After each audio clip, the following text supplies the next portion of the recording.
Welcome to Gaian Myths, weaving ancient future timelines, where we are reweaving the cultural narrative into the timelines of Mama Gaia that create the most peaceful and harmonious reality for all beings.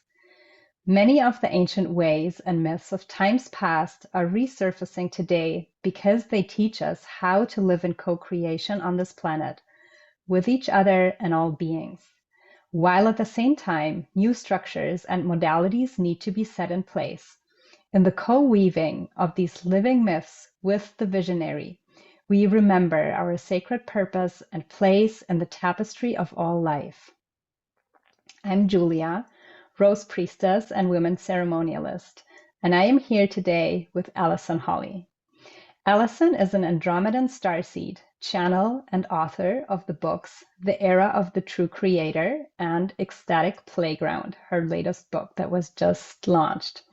After experiencing a profound awakening in 2012, Alison began spontaneously channeling and receiving visions of the world to come. She left her former life to integrate these higher frequency downloads and began teaching and channeling for others. Alison now offers channel transmissions, activations, and guidance worldwide to assist in our current global awakening. Welcome, Alison. I Ah, am so thrilled to have you with us today, and thank you so much for coming. oh, thank you, Julia. I'm so happy to be here. I am honored and I'm just really excited to talk about all of the things. Every time I get together with you, so much ends up coming up. So I'm really excited to see what comes up for this one. I'm too. So, the topic of the interview is Return to the Garden of Eden. And I would love for you to kick us off with reading a section from your latest book that I have here. Yes, I So, absolutely will. So thank you for that. Yes. So a little bit of backstory. The final chapter of this book, the Ecstatic Playground, that was just published this summer. Um, the final chapter is the return to the Garden of Eden. And in this chapter, I really bring in the different elements of what we're moving into and what does it mean to return to the Garden of Eden. So that's what I'll be reading here from this chapter. Let's see. To return to the Garden of Eden means to let go of current complications and return to the simplicity of connection and oneness with the earth. Our lives were not complicated at the origin of humanity. We knew that we were part of the earth. Our expanded consciousness was activated, and we perceived everything like a psychedelic trip if we were to view it from our current day perspective. Without the paradigms and constrictions of our modern mind, we were able to witness the sacred geometric structuring of life, the light grid that our earth exists in. We knew that we were a part of nature, that we were nature, and that all of nature spoke to us. Our connection with the natural world has been suppressed and even demonized for so long in our human history, due to a conscious effort to exert control over humanity. The truth that nature speaks to us is threatening to forces that desire to control others, because when we are in harmony with the earth, we are in harmony with our divine blueprint and our true power.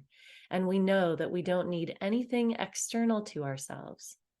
Our return to the Garden of Eden is our return to harmony with every being on the planet. It is the music of this existence. And I'll just say one more thing, because that's a brief snippet, and then I go into the different elements that we're really walking into as we all walk each other home into that beautiful Garden of Eden template of the earth. When I received this information, I had a beautiful channeling where I actually connected to the frequency of Eve, our divine mother spirit, and it was such an incredible, powerful channeling. And the beauty of being able to be in that channeled space and receive this information is that I got to, from my own perspective, see it and feel it and experience it as I was channeling. And what I witnessed, what I saw, was how everything spoke to each other. And there was this infinite intelligence that really looked like walking through sacred geometry. It really looked like an ayahuasca journey, but it wasn't such a difference. That was actually the normal way of being. That was the inherent way of being. It was, well, of course, the tree is speaking to me. I am the tree, and the tree is me. Of course, the snake is speaking to me. Of course, the apple, the knowledge, of course, that's what's happening. And what I saw was that Eve was a hybrid, and that Eve consciousness was the almost, it was the activation of the human, and that's where things started. And of course, we've got all this mythology around the fall of Adam and things like that, because when we got the knowledge of good and evil, that's when we started to play the human game that we've continuously developed up till this point. So what we're doing is we're weaving together. I'm just going off. Is it okay that I just keep going? Keep going, keep going. I could listen to you for hours. That's fine. Thank you. What we're doing is we're weaving all of just like the title of your series that you're developing, that you're creating, we're weaving these ancient wisdoms. They're springing up in all of us, the remembrance of the divine codes that we've known through all of our lifetimes. Star beings, we're here not having had human lifetimes, but the remembrance of the interaction with the human, with the earth. I have Anunnaki remembrances, and they've come up with you and I when we were sitting together just privately. And the remembrance of the interaction that I had outside of human form with the earth. So we've got all of this wisdom. It's just coming up from the earth. It's coming from the cosmos, and it's weaving. So we're witnessing not only the remembrance of our divine purity from the beginning, that we were pure, from the beginning, that we always have been pure, and we've been playing all of these games of separation, to now the lineage that lives through us, our ancestral lineage, whether that's mostly from the stars or mostly from earth or some melding of all of it. We're witnessing the mystery schools popping up, and the teachings coming through, because it's all coming together. And I love the title, weaving ancient future timelines, because that is absolutely the return to the Garden of Eden. Same. All right. So I'm ready to actually have a Wow. conversation. Yeah, no, absolutely. Well, that was a whole transmission in itself, and thank you for reading out that beautiful section from the book. It was like I closed my eyes and it just, went right into my cells. I haven't read it. It's but It's okay. haven't started reading it yet, but it'll come through. And everything that you said, and what I love about you as being such a clear channel, there is you it almost feels like you never had this separation or this like judgment in a way, and this duality. So it all comes together, and you are one of these very clear channels where you are allowing yourself to be that vessel that is then almost like translating or speaking for different fragments that want to be part of that net, that are part of that net. And Mm. so before we dive into these different sections and fractals, maybe it's worth to first really hear from you, what is the return to the Garden of Eden? And I look at you and I look at the plant behind you, and it's Yeah. like it fits in so perfectly. I know, it's very purposeful, and it's also just it's so much in me, and I wanna speak first, and this all goes together. I wanna speak to my absolute humanness, because what do I really wanna share? I wanna share that there's nothing wrong with it, that I have absolutely, absolutely played the game of separation in my existence, even recently. And I have created judgments and I have done so many of these things. And I want to speak to that, to be transparent, to continue to be transparent, because that is where we're all coming from. The big joke, we were laughing before we hit record, the big cosmic joke, which I really talk about at the end of this book, is that we are hiding from ourselves, that we are separate from ourselves, and that's the only time when we're separate from each other. And so, yes, we've played this game, but we can all forgive ourselves because we're all waking up. That's what's happening, and it's all been okay. I really want to speak to that. I also feel that that's really important as a star seed to say, because there's something that I often hear, and it's happening less and less, and it's really beautiful. But this feeling from star seeds, like, oh, why did I come here? And this is horrible, and I've got to clean up this mess. No, no, no, no, no. This is the game that we jumped into. We jumped into this game because we wanted to play it. We wanted to experience that separation. So there's inherent in the game is the forgiveness of all that we've done.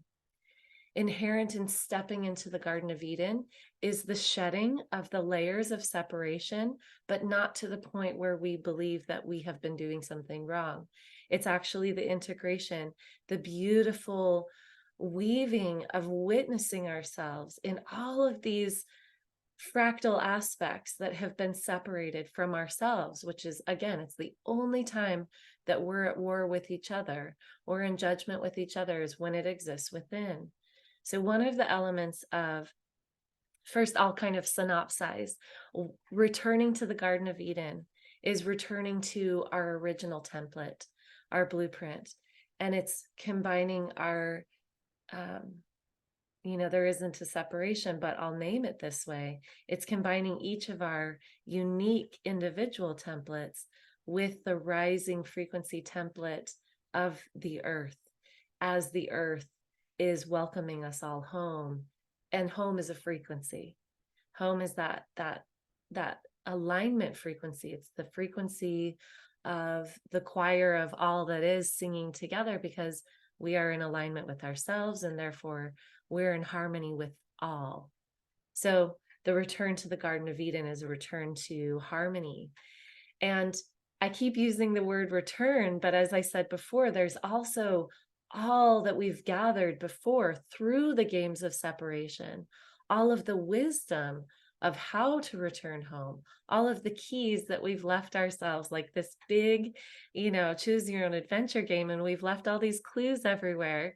Hey, here's an ancient wisdom mystery school teaching that's going to help us get from this separation back into the sacred geometrical understanding of ourselves.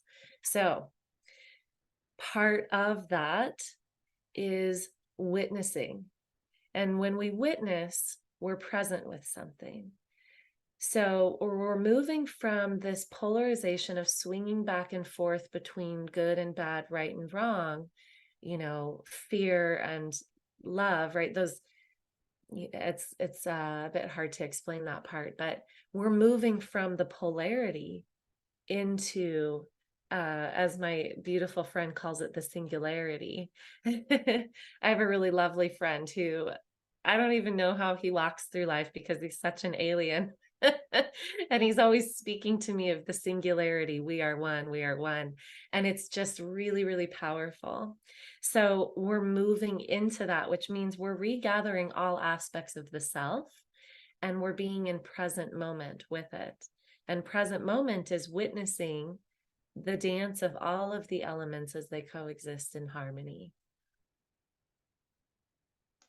So I'll end that transmission there. Wow. Yeah. Wow. When you said home is a frequency, that almost made me cry. And like everything that you said, it literally hit home in my body. I could like f feel the vibrancy of the truth of it. So, and how often I and we forget about that truth that is like stored literally in every cell of our body. So, yeah, thank you for speaking to that and speaking to that the purity and the innocence. And I also feel that an inherent part that you also talk in the book about is play. So can you tell us a little bit about that expanded view of play and how that relates to the choice that you just mentioned that we all have? Like we came here. That's a choice, a conscious choice that we made. Yes. And it's a fun choice and it's a beautiful choice. And we are continuously choosing again and again and again in every moment. What a powerful thing, you know, this is just kind of hitting me right now. What a powerful thing that we have so much choice that we can even choose to not be alive. We can make all of these choices. That is really, really potent and powerful. So, yes, we chose here and we're still choosing it. And we're choosing all of this play. So the way that I talk about play in the book is consciousness. We're always playing all the time. That's what we're doing. Our existence is a play of frequency and creation and choice making. And when we become conscious more and more, and this is part of the awakening process that we're coming into, and I'm going to, bookmark this, but I want to talk about why the awakening can be so uncomfortable and painful. So we're coming into this consciousness. Whoa, we're waking up. We're saying, oh, wow, I am actually doing this whole dance and I'm actually in charge of all of the choices that I make. So the play, it becomes fun when we're conscious, and it's more difficult when we don't recognize that everything that we're doing is sort of our command, right? It's abracadabra, it's our command. We are creating this experience throughout. So the reason that it's uncomfortable when we start to wake up for a lot of people, at times it's blissful, and ecstasy is a huge aspect. Existing in an ecstatic body and reaching these ecstatic states, it's a huge aspect of returning to the Garden of Eden. And waking up can be super uncomfortable because what we have with unconsciousness is programs. We've got these programs, these systems that we run with, that we're very used to, that we just do again and again. It's repetition. And so we're making all of these choices, but we're unconscious that we're making them because it's sort of automatic. Programs are automatic choices. So as we become more conscious, we reach the state where we are existing in the void. And I can really feel the void from you right now. And so many of us, especially in this current time, we went into a deep state of void.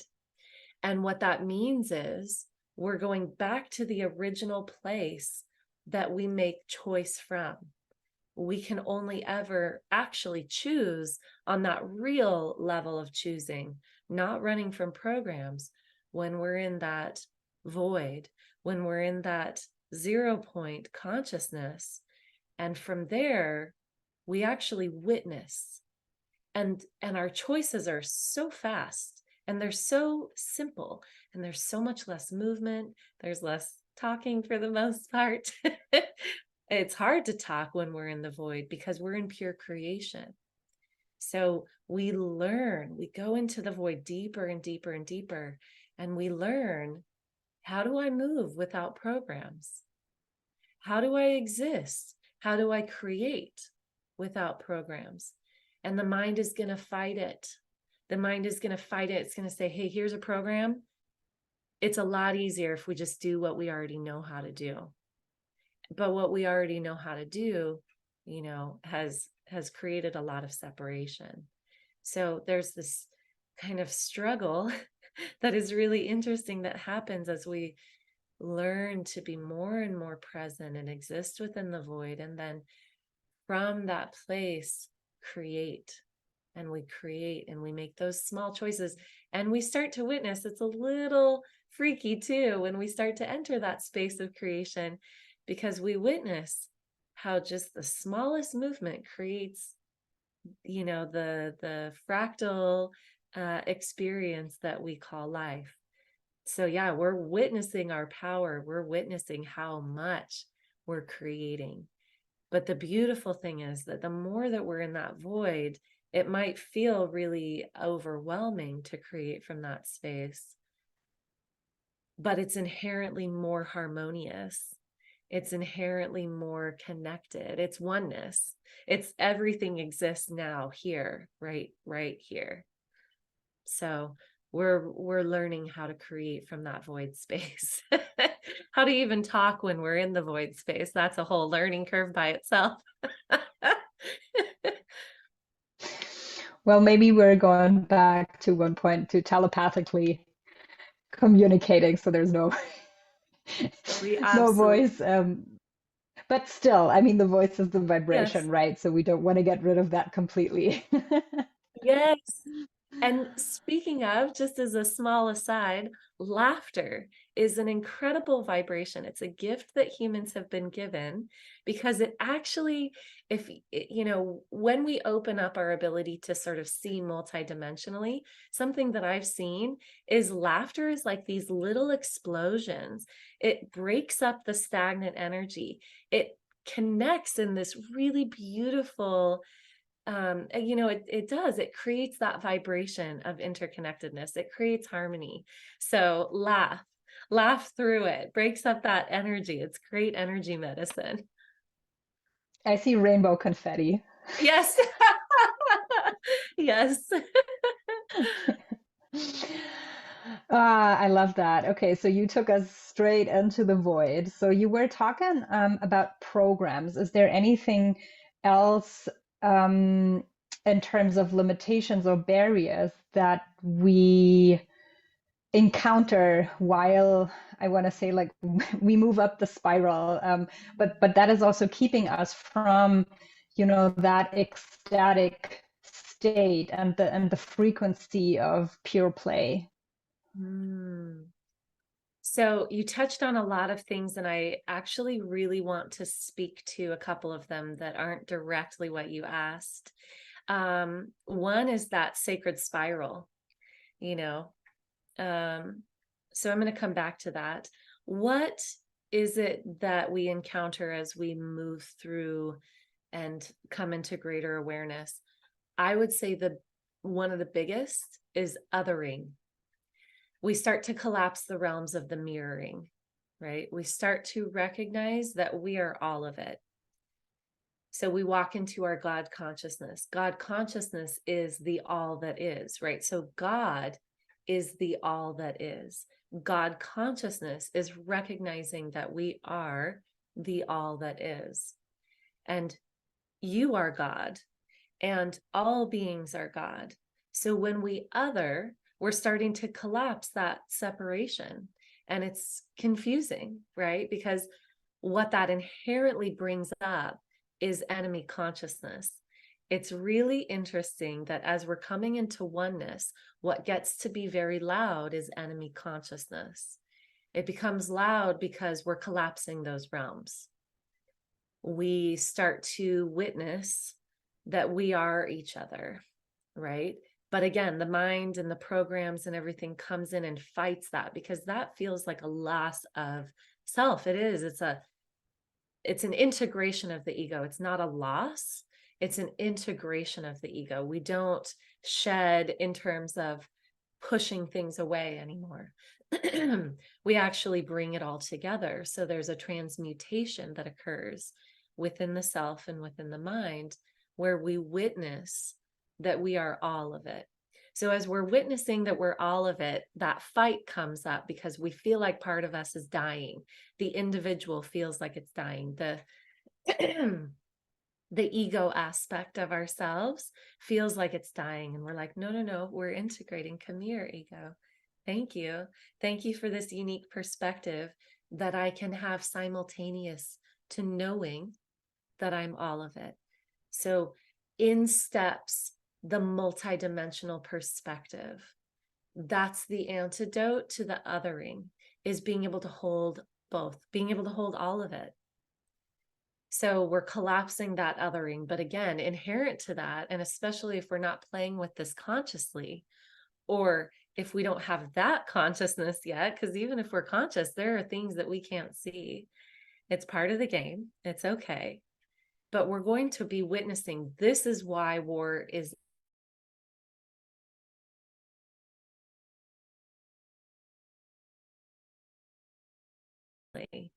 because we are witnessing on a really strong level the othering, because it's coming up to be integrated. So what we're going to see, consciously or not, is a lot of fighting, because and it's funny, on my desktop I have this Shel Silverstein poem, and it's I'd rather have a hug of war than a tug of war. It's a really cute poem. So I've got it on Love my that. desktop and it's drawing my attention. But think about, as we're coming together, it's like blending planets. Anyone who's had a divine counterpart or a love, any sort of romantic coming together on those divine frequencies, sometimes it feels like a war, right?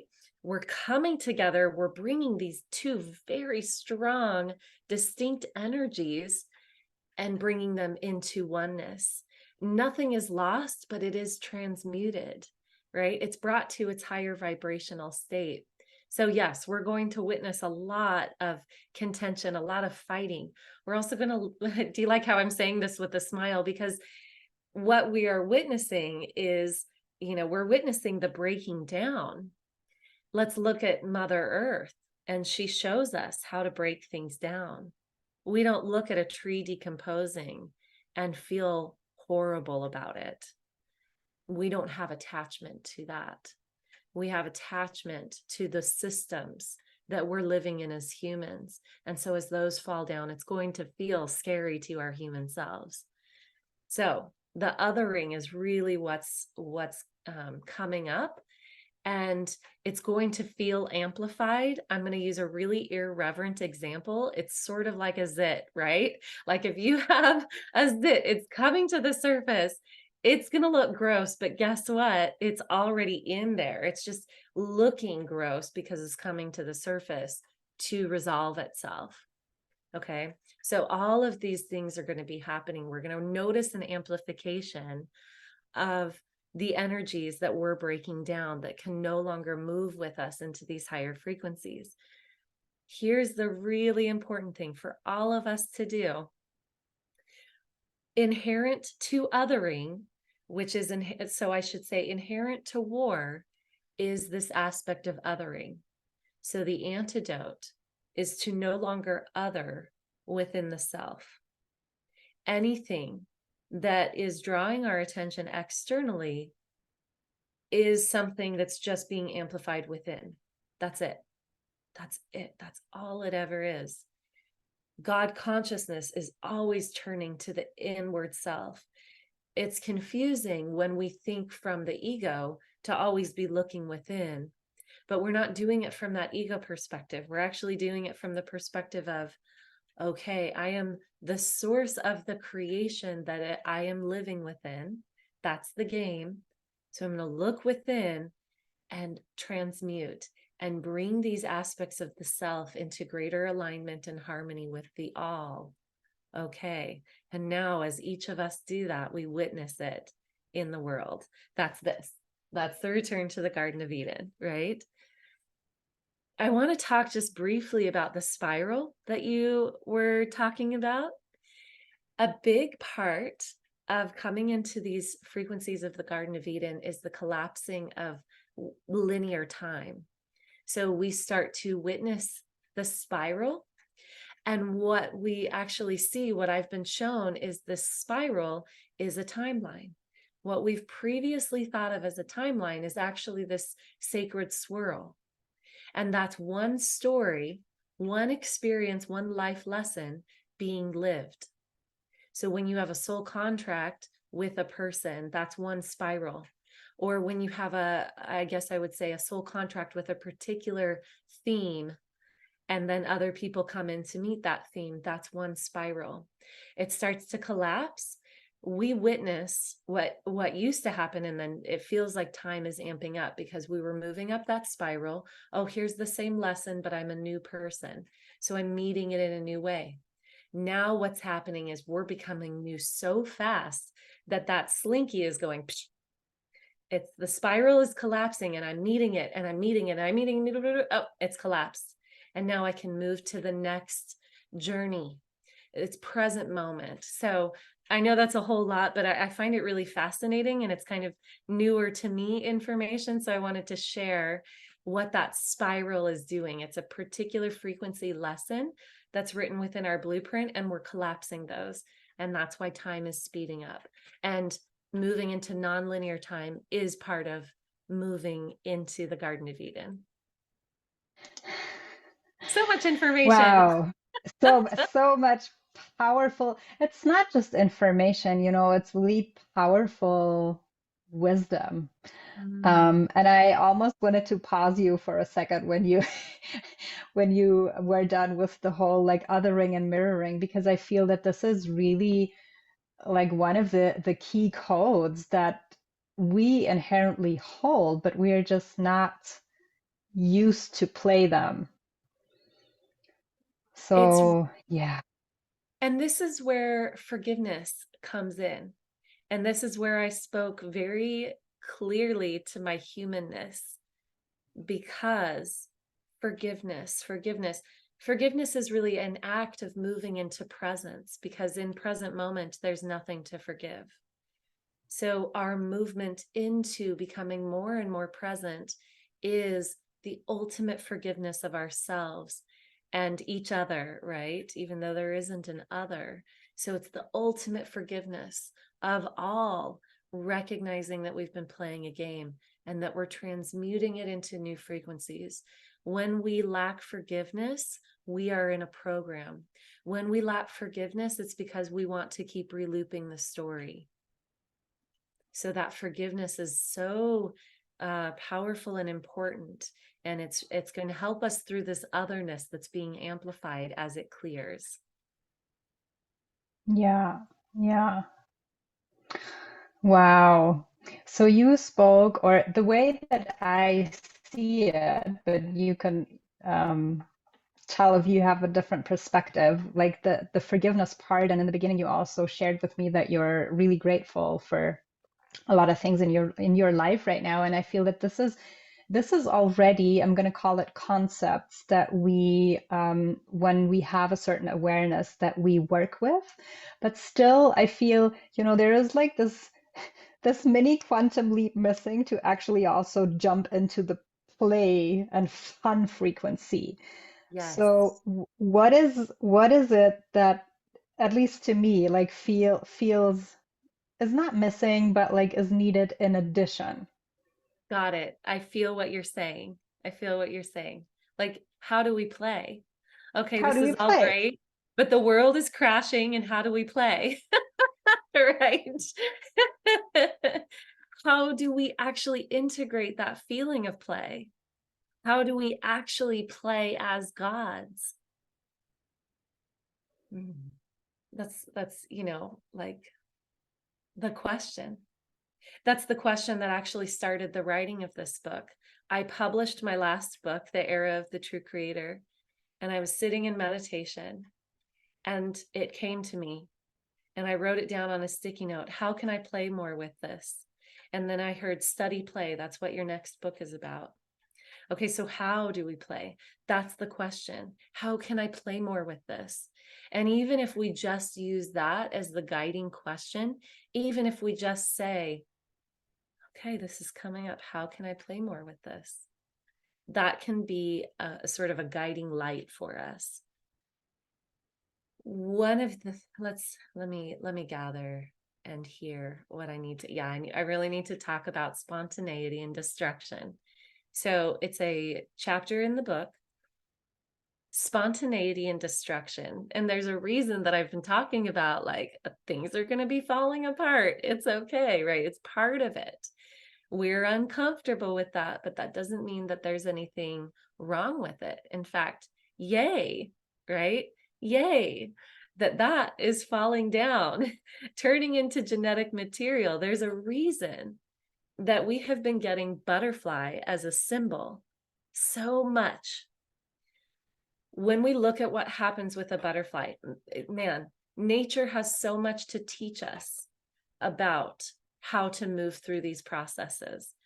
Mother Earth, the earth frequencies can teach us this.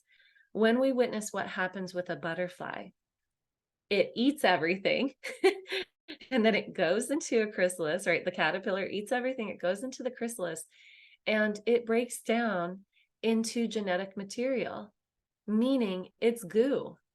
It's pure creation. It completely breaks down, and then something new is formed. So what does that tell us?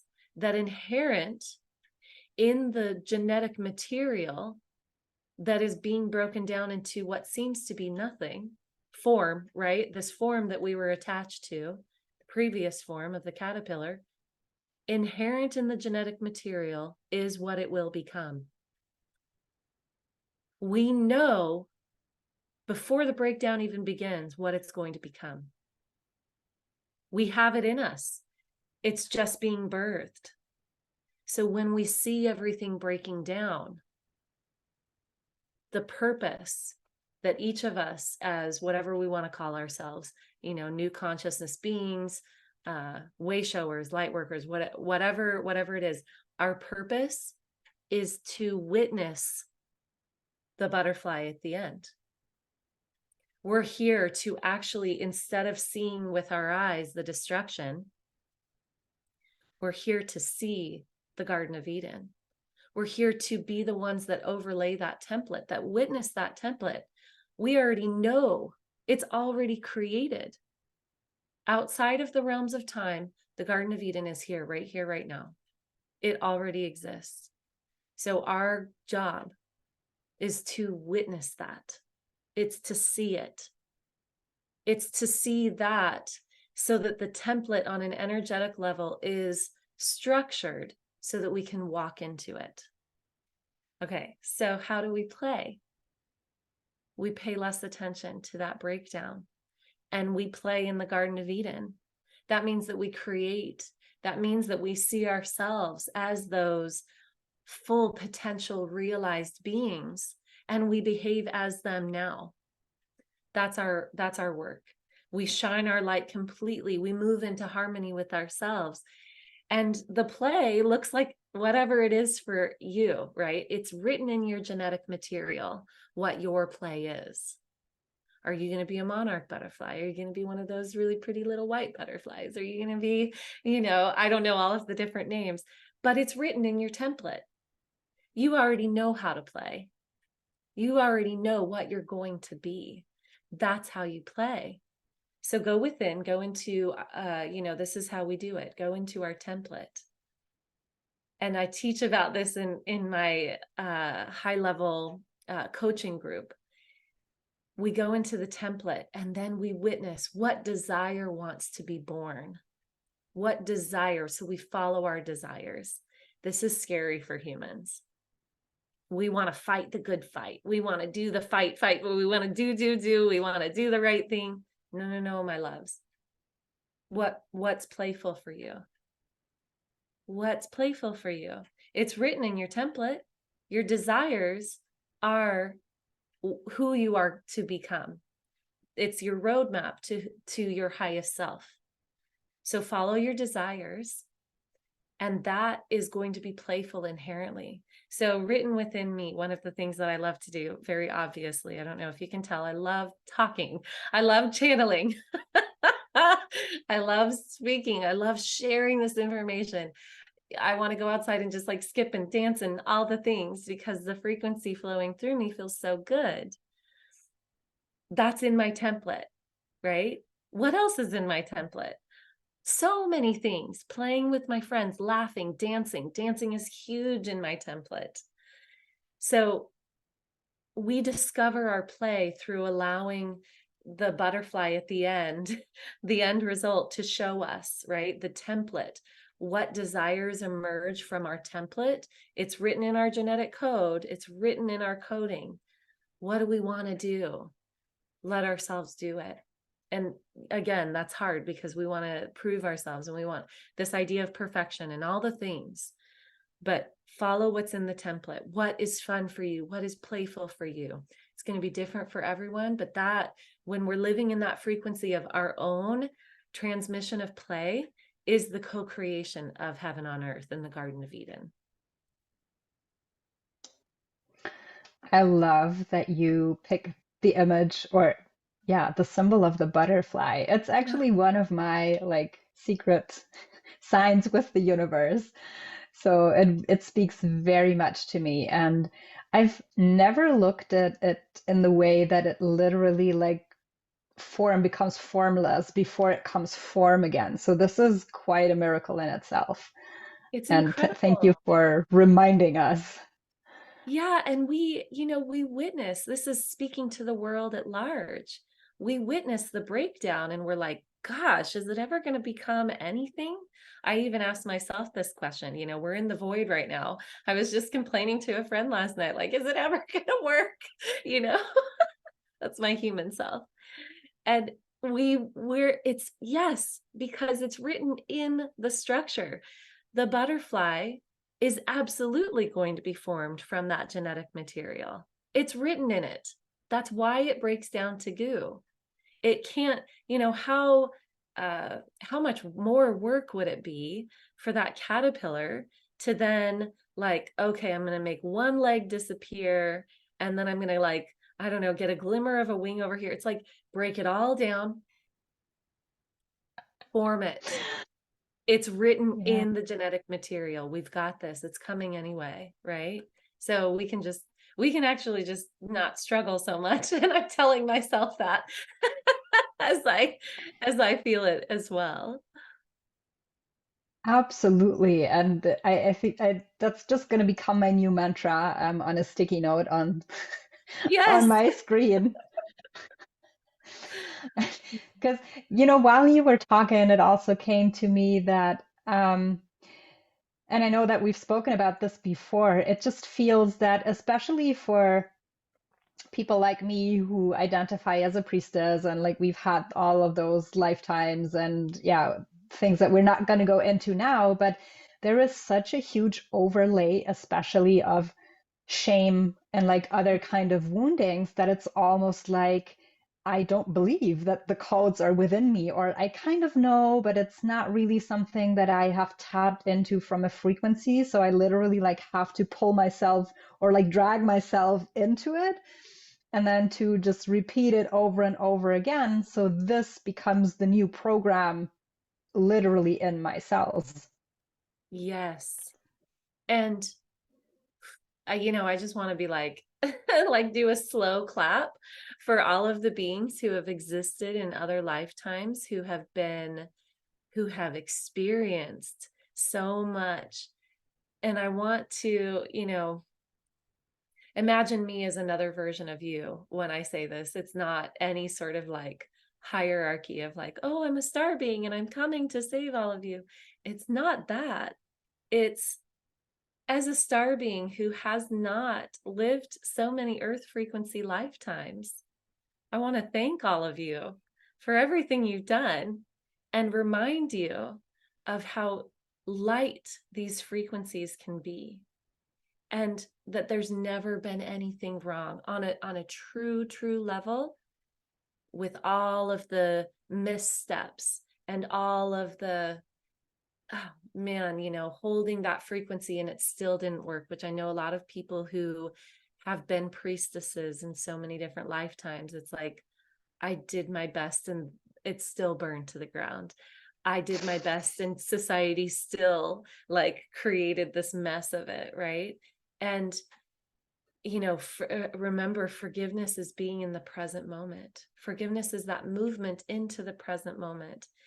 And it's like I just want to keep repeating it. There's never been anything wrong. There's never been anything wrong. And thank you for all of the codes and the secret keys that you've placed all over the planet of how to remember our God selves. That's the work that we've been doing, that those of you who have had other lifetimes, like that's the work that you've been doing, no matter how it looked. And And thanks that's for coming exactly back now. well, thanks for coming down now. Yeah. And that's exactly the weaving that is taking place, right? To circle back to the beginning.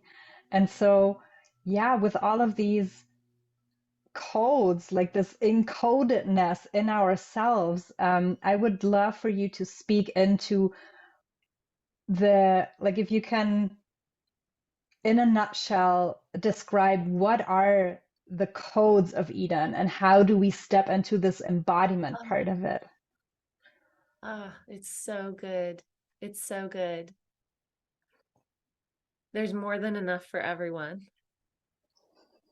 right? Inherent to moving from separation into oneness, it is when we're othering, we think of a limitation, right? We think of, well, if I get $5, this person doesn't have $5. And the model of the Garden of Eden is infinite abundance for all because there isn't any separation. And it's hard for our minds to fully comprehend that, but that's why we're moving into that template of sacred geometry, because we don't all want the same thing. And even if 1 billion of us do want the exact same thing, there is enough for everyone. There's more than enough. We move into the quantum perception of reality. The old model of reality is the breakdown of things, right? It's the loss. It's, and I'm not a scientist, but there's a lot of information that comes through. Maybe I should take a few classes because when we look at, this inherent breakdown that as soon as something is birthed, it begins its degeneration, right? We're moving away from those models and we're moving into the witnessing of the infinite abundance of all. And really that just exists on a different frequency layer. It's already in existence. It's when we're in these frequencies that we're paying a lot of attention to what's breaking down. We are not able to bring our attention and our awareness to the infinite, all that exists. So another thing, right now we're witnessing the monetary structure falling apart. What's being birthed from that, the butterfly template that's coming in for the monetary structure, is that everyone is sovereign. Everyone is sovereign in their ability to create and receive. Our ability to receive is really coming online. Feel into this just for a moment. We'll do an exercise. If you're listening to this, just close your eyes and feel, what is it like to be in the infinite abundance of the Garden of Eden? There's no fear. There's no othering. There's anything I could possibly want exists. There's pure creation. There's love. There's an ecstatic feeling in the body. We are walking into all of these things, the divinity of love, each of us being gods, knowing ourselves as gods. I mean, it's incredible, There's so much freedom when the fear model of existing has collapsed and transmuted within. So I named a lot of elements, and it's and I look up on my board, when we talk about it from a frequency perspective, it's the rainbow light grids coming in. and it's beyond the current spectrum. The rainbow light grids, and our DNA is rainbow. We're moving into the, oh, there's so much. I just bit off more than I could chew here, but the crystalline body structure, which is our ecstatic body coming online, the DNA strands, and this isn't something that I've dived into too much, but I've seen within myself 15 strands activated in rainbow frequencies. And it's not just red through purple, it's the ultraviolet and below, and it's such a full spectrum of color that we're moving into, and our crystalline body being activated, receiving through light and sound, transmitting through light and sound. So, I mean, there's a lot. And, in between, as we come into the recognition of these frequencies, just remember there's a lot transmuting. There's a lot transmuting. Pay more attention to that butterfly than the breakdown, because when we pay attention to it, then we start to freak out. But we are here, everyone listening to this, I know it, that part of our purpose and your purpose listening to this is to witness the template that we're walking into. Witness it, make it real, go into the realms of imagination. That's us in our higher frequency. That's where we create from in our higher frequency. Go into the void. Start playing with being in the void and creating from there, where infinite potential exists. I want to go out and play now. Yes. Yeah, and as you were talking about these rainbows, I became aware of how many rainbows I've actually been seeing, witnessing. I don't know if this is just me, or it feels that there is a collective consciousness that is, and you know that I've been roundabout at the same time, like stepping into this Garden of Eden consciousness. So it's Yes. also, it feels very important to say that this is also like a collective consciousness that we can access, and we are accessing. Absolutely. I actually love that you haven't read the book, because you could, and maybe you will, write your own, version of what we're walking into, because that's in it. I mean, that's in it. The We're rainbows. stepping into it. This is you. Yeah. This is that source consciousness from the void. This is it. This is what we're doing. Absolutely. Those rainbow frequencies, it's us in the quantum realms. It's the higher frequency. It's what we see. It's the spectrum of light that we're able to see as our vibration shifts. So absolutely. Is there anything else that you would love to share with our audience before we wrap it up? Wow. A light code transmission is coming through. Is that okay? Okay. Bring it on. Okay. I'm like, well, it's not words.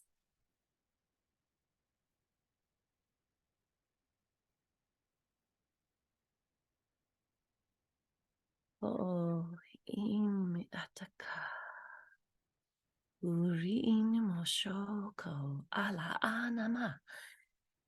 Yurutu nomoka a inumo osho. Oh, remember, remember, remember, remember, remember.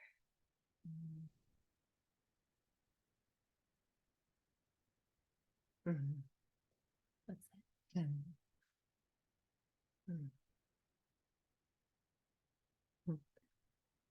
I'm having chills. Thank you. Wow, that was intense. Mm-hmm. I'm gonna re-listen. Yeah. I'm like, That was definitely some deep codes who want to be activated. Yeah, thank you. thanks, love. This was so fun. So let the people know, where can they find your book? Oh, yes. So my book is available through my website at AlisonHolly.com. You can also go onto Amazon. That's a super easy way. And it is available in some bookstores. It's getting out there. I know we live so much online. But yeah, those are the places that you can find it. And anything else, transmissions, etc. I'm really moving a lot on YouTube right now. So if people want to go there to find more, they can do that. Awesome. Thank you. And you also have prepared a wonderful, wonderful free gift. So take a moment to let us know what that is. Yes. One of the main things that I teach is channeling because it's been such a huge gift for me when I went through my awakening. It started happening spontaneously, but then I taught myself how to move into that. And so I have a master class where I will teach you how to channel verbally. This master class is normally $97. So if you go to my website, it's $97. But for people who are a part of this, it's free and it will take you into the ability to channel. Within this 1 hour, I think it's an hour and a half masterclass, is I guide you into a channeled space. And so, and I teach the whole thing there. So yeah, that's available. Thank you. I know this is going to be beautiful and that people will benefit so much from it. So really, really appreciate that you pulled this together for our audience. Absolutely. Allison, it was so much fun and I want to go play now. So thank Okay, you. go play. Thank you so Go much. play. Thank you so much. And I'm excited to read the book. And yeah, thank you for sharing all of that with us. It's always a pleasure. And there is just, like you said in the beginning, it feels that there is so much different frequencies, not othering, but weaving and coming together. And thank you for making that possible. Thank you. Oh, thank you for the invite. It's 11:11 my time. I thought I'd point that out. Ah, Ooh. thank you. Perfect timing. All right, love. Codes of creation. Yes. Thank you. Thank you all for watching and listening to this interview as part of Gaian Myths, Weaving Ancient Future Timelines. May you find inspiration and pearls of wisdom to integrate into your own life. And stay tuned for the upcoming interviews with more captivating storytellers, changemakers, and visionaries.